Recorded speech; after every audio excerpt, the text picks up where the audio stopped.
कहानी की शुरुआत में हमें एक फैमिली को दिखाया जाता है जो हंसी खुशी अपनी जिंदगी गुजार रहे होते हैं, लेकिन उन्हें पता नहीं था कि कुछ ही मिनट बाद उनके साथ कुछ ऐसा होने वाला है जिसके बारे में सोचने से भी डर लगता है। जब पति पत्नी अपने बातचीत में मसरूफ थे, तभी अचानक उन्हें बाहर से लोगों की चीखने चिल्लाने की आवाजें सुनाई देने लगती हैं। जब वो दोनों घर से बाहर निकले तो उन्होंने देखा कि बाहर लोगों के बीच हलचल मची हुई है। लोग अपने अपने घरों को छोड़कर भाग रहे थे, जैसे कुछ बड़ा होने जा रहा हो। जेसन और बेथ ने देखा कि हमारे पड़ोसी भी घबराए हुए जल्दी जल्दी अपना घर खाली कर रहे हैं। जेसन ने पड़ोसी से पूछा कि आखिर वजह क्या है, तुम लोग क्यों घर छोड़कर जा रहे हो?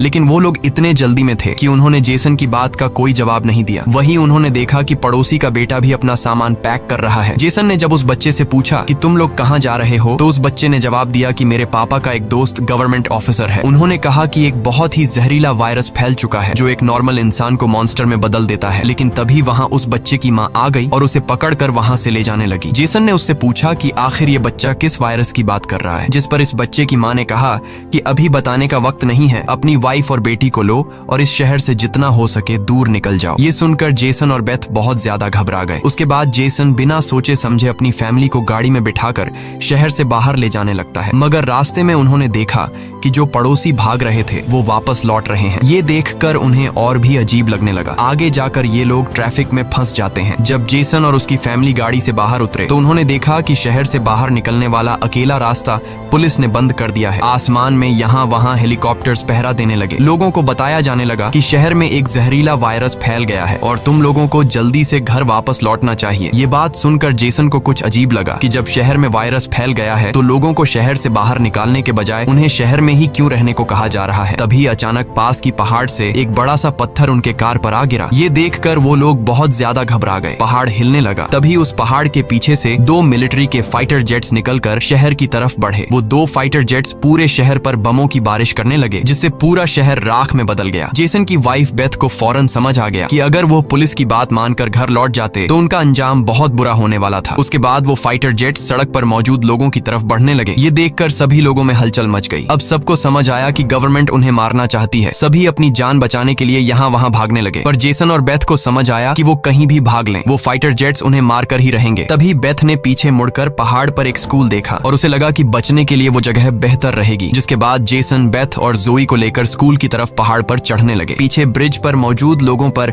फाइटर जेट्स बम गिराने लगे। ये तीनों तेजी से दौड़ते हुए स्कूल तक पहुंच जाते हैं और खुशकिस्मती से वहां उन्हें एक टनल मिल जाता है और बम धमाके से कुछ ही सेकंड पहले वो जल्दी से उस टनल में घुस जाते हैं। जैसे ही बंकर का दरवाजा बंद हुआ, ऊपर एक जोरदार धमाका हुआ, लेकिन खुशकिस्मती से ये लोग बंकर के नीचे थे और इनकी जान बच गई। मगर इनके लिए हैरानी की बात ये थी कि आखिर ये कौन सा वायरस था कि गवर्नमेंट को शहर के सभी लोगों को मारना पड़ा। वो लोग कुछ भी नहीं समझ पा रहे थे। बस उन्हें ये पता चल चुका था कि अगर जिंदा रहना है तो चुपचाप बंकर में जिंदगी गुजारो। लेकिन इनके लिए परेशानी की बात ये थी कि आखिर ये लोग यहाँ कब तक जिंदगी गुजारेंगे और उन्हें पेट भरने के लिए खाने पीने का क्या करना होगा। अच्छी बात ये थी कि वहाँ ढेर सारा एक्सपायरी खाना रखा हुआ था जो 3 लोगों के लिए काफी लंबे समय तक चल सकता था। जेसन की वाइफ बेथ बहुत ज्यादा परेशान थी। वह अपनी बेटी जोई के बारे में सोचने लगती है कि अगर ये बीमार हो गई तब इसका क्या करेंगे। और बेथ दरवाजा बंद करते समय उसका हाथ भी लग गया था, जिसमें काफी गहरी चोट आई थी। वो दोनों इस बात को लेकर भी घबरा रहे थे कि कहीं इस जहरीले वायरस ने उनकी बॉडी पर भी अटैक न कर लिया हो। मगर अभी ये सोचने का वक्त नहीं था। उन्हें अब इस बंकर को सेफ बनाना था ताकि ऊपर बंकर का दरवाजा कोई खोल न सके। जेसन ने लोहे की जंजीर से बंकर का दरवाजा मजबूती से बंद कर दिया और तय किया कि अब उन्हें यहीं पर छिपकर जिंदगी गुजारनी है। लेकिन जमीन के नीचे रहने का जीवन आसान नहीं था। हर दिन वही एक जैसा खाना, पीने के लिए कीचड़ से भरा हुआ पानी और खाली समय में वह ताश खेलते। बाहर की दुनिया से उनका पूरी तरह से कनेक्शन कट चुका था। कई दिनों तक यहाँ रहने के बाद वो लोग बहुत ज्यादा इस बंकर में तंग हो चुके थे। लेकिन वो क्या करते? अगर ऊपर जाते तो उनकी जान नहीं बच पाती। इस जीवन ने जेसन के परिवार को मानो इस दुनिया के अंत का एहसास दिलाया। जोई ने अपने पापा से पूछा, पापा हम यहाँ कब तक रहेंगे? जेसन के पास इस बात का कोई जवाब नहीं था। उसने अपनी बेटी से बस यही कहा, जब बाहर वायरस चला जाएगा तभी हम बाहर जाएंगे। वो अपनी बेटी की आंखों पर उंगलियां रखकर बाहर की दुनिया उससे इमेजिन करवाता है। इस तरह से दिन गुजरते गए और फिर महीने। उन्हें नहीं पता था कि बाहर निकलने के इंतजार में उन्हें यहाँ इस बंकर में 300 से भी ज्यादा दिन गुजर चुके हैं। जोई अपनी माँ की बनाई हुई पेरिस्कोप से बाहर की दुनिया को देखती है है। बाहर चारों ओर बस तबाही का मंजर नजर आ रहा था, जैसे ये पूरी दुनिया जलकर राख हो गई हो। वहाँ किसी भी इंसान का नामो निशान तक नहीं था। ये सब देखकर उस छोटी बच्ची को लगने लगा कि शायद हम इस दुनिया के आखिरी बचे हुए लोग हैं। माँ ने उसे दिलासा दिया कि तुम ऐसा मत सोचो, शायद तुम्हारे दोस्त भी हमारी तरह कहीं छुपे हुए हों। अब रात हो चुकी थी और डिनर का समय हो चुका था। उनके पास अब खाना भी कम बचा हुआ था, इसीलिए वो तीनों थोड़ा सा खाना खाकर काम चला रहे थे। लेकिन आज जोए की जिद पर उसे पूरा एक कैन का डिब्बा दिया गया। जोए ने जब टिन का डिब्बा खोला तो उसने देखा कि टिन का डिब्बा अंदर से खाली है। इस डिब्बे के पीछे की तरफ एक छोटा सा छेद था, शायद कोई चीज इसमें से खाना चुरा गई थी। बेथ ने सारी बची हुई डिब्बों की जांच की तो पता लगा कि पूरे 12 डिब्बे खाली थे। ये देखकर वो बहुत ज्यादा परेशान हुए, क्योंकि ये तो उनके 2 हफ्तों का राशन था। बेथ ने वेंटिलेशन जाली की तरफ देखा और अंदाजा लगाया कि शायद कोई चूहा अंदर आकर खाना ले गया। बेथ ने कहा कि अगर ये चूहा है तो इसे जल्द मारना पड़ेगा, नहीं तो ये हमारा सारा खाना बर्बाद कर देगा। बेटी के उदास चेहरे को देख जेसन ने उसे दिलासा दिया कि छोटी छोटी बातों से परेशान मत हो, अगर खाना खत्म हो भी गया तो मैं ऊपर जाकर कुछ सामान ले आऊंगा। अगले दिन जब जोई अपनी माँ के साथ ब्लॉक्स में खेल रही थी तभी पीछे से हल्की सी आवाज आई। जोई ने जब पीछे मुड़कर देखा तो एक चूहा फिर से टिन फूड चुराने घुस आया था। इससे पहले कि वो चूहा भाग जाता, जोई ने फौरन अपने पेरेंट्स को बुलाया। आज उन्हें इस चूहे को हर हाल में मारना था। जेसन गुस्से में चाकू निकालकर उसे टुकड़े टुकड़े करने के लिए आगे बढ़ा, लेकिन वो छोटा सा चूहा बहुत तेज निकला। वो जेसन के वार से खुद को बचाते हुए निकल भागा और टेबल पर रखी लालटीन को भी गिरा दिया। जैसे ही वो अपने बिल में घुसने वाला था तभी बेथ ने अचानक झपटा मारा और चूहे को मार दिया। वो सब चूहे को मारने की खुशी मना रहे थे कि दूसरी तरफ लालटीन के गिरने से धीरे धीरे आग बढ़ने लगी। जेसन दौड़कर उस लालटेन को बंद करने लगा, लेकिन वो लालटेन बहुत गर्म था, जिससे जेसन का हाथ जल गया और लालटीन का शीशा फटने पर पूरे टेबल में आग लग गई। बेथ ने पर्दा फाड़कर आग बुझाने की कोशिश की। जेसन ने नल से आधी बाल्टी पानी निकालकर उस आग पर डाला। जैसे तैसे करके उन दोनों ने उस आग को बुझा लिया, लेकिन खतरा अभी टला नहीं, बल्कि अब उनके लिए और भी मुश्किल बढ़ने वाली थी, क्योंकि आग तो वो लोग बुझा चुके थे, मगर आग से निकलने वाले धुएं ने पूरे बंकर को धुएं से भर दिया था और वह धुआं धीरे धीरे वेंटिलेशन जाली से ऊपर की तरफ निकल रहा था। ये देखकर वो सब घबरा गए, क्योंकि ये धुआं उनका वहां होने का ठिकाना जाहिर कर रहा था। अब सब लोग सांस रोककर बैठे थे। जेसन ने कहा कि शायद रात का अंधेरा धुएं को छुपा लेगा और किसी को हमारे ठिकाने के बारे में पता नहीं चल पाएगा। वो तीनों डर के साए में पूरी रात जागते रहे। अगली सुबह उन्होंने खुद के तसल्ली के लिए पेरिस्कोप से बाहर झांक कर देखा तो उनके पैरों तले जमीन खिसक गई। उन्होंने देखा कि बाहर तो पूरा धुएं का गुब्बार उठा हुआ था। ये देखकर उन लोगों की बेचैनी बढ़ने लगी। उन्हें पूरा यकीन हो गया था कि उनके ठिकाने का राज खुल चुका है। तभी बीत ने कहा कि अगर धुआं उठा है तो उस पास राख भी जमा हुआ होगा, जिसकी जांचबीन करते हुए हमारे ठिकाने का पता चल सकता है। इसीलिए अब हमें राख की सफाई करनी होगी। जिसके बाद पति पत्नी ने बाहर जाकर सफाई करने का फैसला किया। जाने से पहले जेसन ने अपनी बेटी जोए से कहा कि जोए, मुझे प्रॉमिस करो कि बाहर से चाहे तुम्हें आवाज आए या फिर कुछ भी हो जाए, बस तुम्हें बाहर नहीं निकलना है। बेटी से वादा लेने के बाद उन्होंने दरवाजे की जंजीर खोली, बाहर की आवाजों को ध्यान से सुना और जब यकीन हुआ कि बाहर कोई भी नहीं है तब दोनों ने मिलकर बंकर का दरवाजा खोला और बाहर निकल गए। अब उनकी बेटी अकेली अंदर रह गई। वो अपने पेरेंट्स का इंतजार कर रही थी, लेकिन बहुत देर तक इंतजार करने के बाद भी जब उसके माता पिता वापस नहीं आए तो उसने स्टूल पर चढ़कर दूरबीन से बाहर के हालात देखने लगी। जल्द ही उसने देखा कि उसके माता पिता बंकर के दरवाजे को छुपाने की कोशिश कर रहे थे, लेकिन तभी जोए ने कुछ ऐसा देखा जिससे उसकी सांसें गले में अटक गईं। उसने देखा कि दूर जंगल में एक काली परछाई तेजी से उनकी तरफ बढ़ रही है। बच्ची ने जोर से चिल्लाकर पापा को पीछे देखने को कहा, लेकिन दूरी बहुत ज्यादा थी। उसके माता पिता सुन ही नहीं पाए। घबराहट में बच्ची अपने डर को भूल गई और सीढ़ी पर चढ़कर बंकर से बाहर निकल आई। बाहर आते ही उसे एहसास हुआ कि उसके माता पिता अब वहां नहीं थे। बच्ची ने बेचैनी में जोर जोर से अपने माता पिता को पुकारना शुरू किया। तभी पीछे से अचानक उसका मुंह किसी ने दबोच लिया। ये कोई और नहीं बल्कि उसकी माँ थी। कुछ सेकंड्स बाद एक जंगली हिरण का झुंड तेजी से वहां से गुजरा। हालांकि वो तीनों बाल बाल बचे, लेकिन बीत का डर और ज्यादा बढ़ने लगा। इन हिरणों का इस तरह भागना जरूर किसी खतरनाक चीज से बचने की कोशिश थी।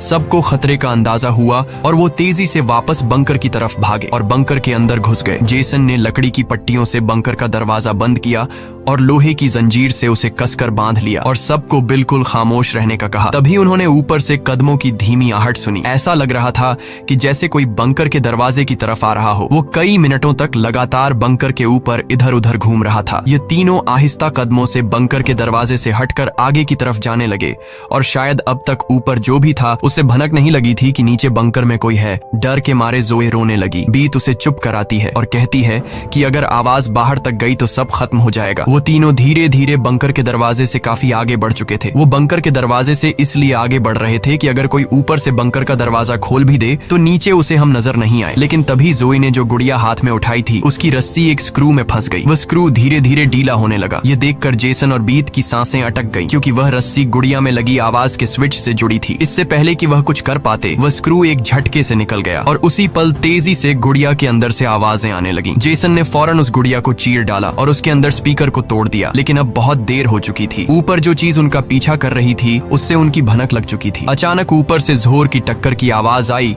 और फिर भारी कदमों की गूंज सीधा बंकर के दरवाजे के ऊपर रुक गई। उसने आखिरकार उनका ठिकाना ढूंढ ही लिया और उसे खोलने की कोशिश करने लगा। वह बंकर के ढक्कन को जोर से धकेल रहा था और जंजीरों से बंद होने के बावजूद खतरा साफ महसूस हो रहा था। और ऊपर के राक्षस को पता चल चुका था कि जरूर नीचे कोई मौजूद है। हालांकि वह दरवाजा मजबूत जंजीरों से बंद था, लेकिन उस चीज की भयानक ताकत के सामने वह जंजीरें एक एक करके टूटने लगी। यह देखकर जेसन को पता चल चुका था कि दरवाजा अब ज्यादा देर टिक नहीं पाएगा। इसलिए वो तेजी से अंदर भागा और वाटर पंप का पाइप उखाड़ने लगा। यहाँ बेथ ने भी हिम्मत दिखाई और सीढ़ी पर चढ़कर अपने शरीर का वजन इस्तेमाल करते हुए चैन को खींचकर दरवाजा बंद रखने की कोशिश करने लगी। लेकिन फिर भी लोहे का ढक्कन धीरे धीरे खुलने लगा। तभी उसी वक्त दरवाजे के ऊपर एक काला साया नजर आया, जिसकी आंखें एक बल्ब जैसी चमक रही थीं, जैसे उन तीनों की मौत ऊपर से उनको देख रही हो। जेसन ने बिना सोचे पाइप से उस पर हमला कर दिया, जिससे वो पीछे गिर पड़ा। जेसन ने जल्दी से वो पाइप दरवाजे में फंसाकर दरवाजे को बंद कर दिया और वो चीज वहां से भाग जाती है। लेकिन जेसन का शरीर अब भी बुरी तरह कांप रहा था। वह कभी सोच भी नहीं सकता था कि बाहर की दुनिया में न सिर्फ बेरहम सोल्जर्स थे, बल्कि खतरनाक राक्षस भी घूम रहे थे। वह पूरा परिवार सीढ़ियों के पास मायूस बैठ जाता है, क्योंकि अब उनका ठिकाना उजागर हो चुका था। अब किसी भी वक्त उन पर हमला हो सकता था और उन्हें इस बात का अंदाजा भी हो चुका था कि इस बार तो एक आया था, लेकिन अगली बार जब वो आएंगे तो उनकी तादाद काफी ज्यादा होगी और हम उनके सामने कुछ नहीं कर पाएंगे। थोड़ी देर बाद अचानक अलमारी हिलने लगी। जेसन और बेथ समझ गए कि उसने अपने बाकी साथियों को भी बुला लिया है। ऊपर से तेज कदमों की आवाजें सुनाई देने लगी, मानो हजारों जीव उनके सिर पर दौड़ रहे हों। फिर वह सभी बंकर के दरवाजे पर इकट्ठा हो गए। उनके डर से नीचे जेसन, बेथ और जोए कांप रहे थे। तभी उन्होंने अचानक एक जबरदस्त हमला शुरू कर दिया। इस बार की ताकत पहले से कहीं ज्यादा थी। मजबूत लोहे का दरवाजा टूटकर नीचे गिरा और बंकर के दरवाजे पर ढेर सारी आंखें चमकने लगी, जिसे वह लोग डर के मारे पीछे की तरफ भागने लगे। लेकिन वह राक्षस भी उनके पीछे चलते आ रहे थे। बेथ ने अपनी तेल की लैंप फेंक दी और उनके और अपने बीच पर्दे में आग लगा दी और अलमारी को पकड़कर दोनों ने उनके बीच रास्ते को ब्लॉक कर दिया। वह सभी तेजी से बंकर के अंदर की तरफ भागने लगे, पर वह लोग जानते थे कि यह सब उन्हें ज्यादा देर नहीं रोक सकते। उनके पास अब बचने का कोई रास्ता नहीं था। तभी बच्ची को जमीन की ओर खुलने वाला एक वेंटिलेशन दिखाई दिया। जेसन ने ताकत से उसे तोड़ा और पूरी जान लगाकर अपनी पत्नी और बेटी को बाहर की ओर धकेल दिया। लेकिन जब खुद बाहर निकलने की कोशिश की तो तंग जगह के कारण वह अटक गया। दूसरी तरफ राक्षस उसकी ओर बढ़ रहे थे। अब जैसे तैसे करके जेसन को यहाँ से निकलना था। उसे कोई दूसरा रास्ता नजर नहीं आया, इसलिए उसने अपने कंधे की हड्डी तोड़ डाली, जिससे वह दर्द से चीखने लगा। पर जल्दी से वह खुद को संभालकर वेंटिलेशन में घुस गया। बेथ बिना समय गवाए पूरी ताकत से जेसन को बाहर खींचने लगी। जेसन जैसे ही बाहर निकलने ही वाला था, तभी एक विशाल जीवी ने आकर जेसन के पैर को पकड़ लिया। जेसन समझ गया कि अब उसका बच पाना नामुमकिन है। अब भाग निकलने की कोई उम्मीद नहीं थी। जेसन ने अपनी पत्नी से आंखें मिलाते हुए कहा कि जो भी हो जाए जोए को कुछ नहीं होने देना, और अगले ही पल वह राक्षस उसे बंकर में खींच लेता है। लेकिन जेसन बंकर में राक्षस से डरने के बजाय उनसे कहता है कि आओ देखता हूँ तुम में कितना दम है। बेथ और जोए ने जब नीचे देखा तो बंकर में से तेज चीखने की आवाजें आ रही थीं। बेथ समझ गई कि उसका पति उन्हें भागने का समय देने के लिए लड़ रहा है। वह दर्द में भी अपनी बेटी को लेकर वहां से निकल पड़ी और राक्षस से बचते हुए वह काफी दूर आए। लेकिन भागते भागते उन्हें कुछ अजीब महसूस हुआ। उन्होंने देखा कि जो हाईवे बाहर की दुनिया तक खुलता था, अब वहां ऊंची दीवार खड़ी थी, यानी अब इस शहर से कोई भी बाहर नहीं निकल सकता है। तभी वहां हेलीकॉप्टर दूर से उड़ता हुआ आया। जब बेथ ने पीछे मुड़कर देखा तो वह एक आर्मी हेलीकॉप्टर था। वह हेलीकॉप्टर तेजी से उनके पास आकर उन पर अपनी तेज स्पॉटलाइट चमकाई। ये दोनों जैसे ही वहां से भागने वाले थे, तभी ऊपर से उन पर एक बड़ा जाल आ गिरा, जिसमें ये दोनों फंस गए। वह दोनों हर एक संभव तरीके से जाल से खुद को छुड़ाने की कोशिश करने लगी, लेकिन जाल ने इन दोनों को बुरी तरह से जकड़ लिया था। बेथ ने जाल की जाली के बीच से देखा कि कुछ हरी आंखों वाले काले साए उनके पास आ रहे हैं। तभी यहाँ हमें कहानी का असल राज मालूम हुआ। ये जो बंदूक थामे पीली आंखों वाले लोग, जिसे हम राक्षस समझ रहे थे, ये असल में कोई एलियन या फिर वायरस से इन्फेक्टेड लोग नहीं थे, बल्कि ये तो मिलिट्री के सोल्जर्स थे जो गैस मास्क और नाइट विजन ग्लासेस लगाए हुए थे, वही आंखें जिसकी पीली चमक उन्हें किसी दूसरी दुनिया का दिखा रही थी। लेकिन सवाल आता है कि आखिर आर्मी वाले इन लोगों के जान के दुश्मन क्यों बने हुए थे। ये सारा राज आपको आगे की थोड़ी सी बची हुई स्टोरी में मालूम पड़ जाएगा। अब बेथ और जोए दोनों इन सोल्जर्स के कंट्रोल में थे। इनमें से एक सोल्जर ने एक बड़ी सी इंजेक्शन निकाली और दोनों के गले में बारी बारी से चुभा दी। जब इनके ब्लड को टेस्ट किया गया तो पता लगा कि ये दोनों भी जहरीले वायरस से इन्फेक्टेड हैं, जिसका मतलब कि ये दोनों इस धरती के लिए एक खतरा हैं, यानी अब इन्हें मार दिया जाएगा। असल में जब वायरस पहली बार फैला था तभी इस छोटे से शहर के कई लोग इसकी चपेट में आ चुके थे। ये वायरस हवा से फैलता था और ये वायरस एक इंसान से दूसरे इंसान को बहुत ही जल्दी लग जाता। इन्फेक्टेड लोग खुद भी नहीं जानते थे कि वो बीमार हैं और गवर्नमेंट के पास इस वायरस को रोकने का कोई एंटीडोट नहीं था। इन्फेक्टेड लोगों को मारने के अलावा गवर्नमेंट के पास दूसरा कोई रास्ता नहीं था। बेथ रो रो कर कहती है कि प्लीज मेरी बच्ची को जाने दो। जब बेथ ने देखा कि ये सोल्जर्स उसकी छोटी बेटी को भी नहीं छोड़ने वाले तो वो पूरी तरह गुस्से में आ गई। उसके चेहरे पर काले निशान उभरने लगे। लेकिन इससे पहले कि वो कुछ कर पाती, एक सोल्जर की गर्दन से खून का फव्वारा फूट पड़ा। वो कोई और नहीं बल्कि मौत से लौट कर आया जेसन था। दरअसल बंकर में जेसन मरा नहीं बल्कि वहां वो खुद पर कंट्रोल खोकर वहां सभी सोल्जर्स को मार डाला। उस वक्त वो बहुत ज्यादा गुस्से में था। चेहरे पर काले निशान और आंखें गुस्से से लाल थीं और उसके जिस्म की ताकत कई गुना बढ़ चुकी थी और साफ दिख रहा था कि वो अब पहले वाला जेसन नहीं बल्कि वह एक अलग रूप में दिखाई दे रहा था। वो सोल्जर्स पर झपट झपट कर उन्हें मारने लगा, लेकिन वह गर्म हथियारों की गोलियों को नहीं रोक पाया और जमीन पर गिर गया। जब वो सोल्जर बेथ और जोई की तरफ बढ़े तो वह दोनों जाल तोड़कर भाग चुकी थीं। सोल्जर्स उन्हें यहाँ वहां ढूंढने लगे, लेकिन उन्हें ये अंदाजा नहीं था कि बेथ भी एक राक्षसी रूप में बदल चुकी थी। उसने जोई को एक कार के अंदर छुपा दिया और खुद उन सोल्जर्स से लड़ने लगी। उसने कई सोल्जर्स को मार गिराया और फिर खुद भी गोली लगने से कार की छत पर गिर पड़ी। अंधेरे में छुपी उसकी बेटी ने यह सब देख लिया। अपने माता पिता की हालत देखकर वह भी गुस्से में आकर अपना आपा खो बैठी। एक छलांग में उसने एक सोल्जर को गिराकर उसका मास्क तोड़ दिया और उसे मारने ही वाली थी कि बेथ ने समय रहते उसे रोक दिया। वो नहीं चाहती थी कि उसकी बेटी भी एक दरिंदा बन जाए। बेथ ने उसे शांत किया। धीरे धीरे लड़की की नसों की हरियाली गायब हो गई और वो फिर से इंसान में बदल गई। लेकिन सोल्जर की किस्मत इतनी अच्छी नहीं थी। उसका सेफ्टी मास्क टूट चुका था और वो धीरे धीरे वायरस से इन्फेक्टेड हो गया। दूसरी तरफ जेसन की हालत बहुत गंभीर थी। उसने बेटी के चेहरे को देखकर अपने हाथ की 2 उंगलियां उसकी आंखों से फेरी और जेसन ने हमेशा के लिए आंखें बंद कर लीं। उसी वक्त एक और हेलीकॉप्टर आ गया। बेथ अपनी बेटी को लेकर भागी। कबाड़ के ढेर से गुजरते हुए वो एक सुरंग में घुस गए। तभी वहां एक रोशनी उनकी आंखों पर पड़ी। देखने पर पता चला कि सामने वही पड़ोस का छोटा लड़का था जिसे हमने कहानी की शुरुआत में देखा था। फिर ये दोनों उसके पीछे चल पड़े। वो लड़का उन्हें एक गुफा जैसी टनल में ले पहुंचा जहां उस लड़के के माता पिता और भी कई सारे लोग छुपे हुए थे। असल में वहां उनके जैसे ही वायरस से इन्फेक्टेड लोग थे। जिंदा रहने के लिए वो सभी अंधेरे में चूहे जैसी जिंदगी गुजारने पर मजबूर थे। ये वायरस खतरनाक जरूर था लेकिन जानलेवा नहीं। ये वायरस इन्फेक्टेड इंसान के जिस्म पर तब ज्यादा जोर करता जब वो डर जाता या फिर गुस्से पर काबू नहीं रख पाता। लेकिन असल में उन लोगों ने खुद पर काबू पाना सीख लिया था। वो लोग शहर के सोल्जर्स को राक्षस समझते थे लेकिन असल में वो खुद राक्षस थे। इसी के साथ ये कहानी खत्म हो जाती है। अगर वीडियो आपको अच्छी लगी हो तो हमारे चैनल को सब्सक्राइब और वीडियो को लाइक जरूर कीजिएगा।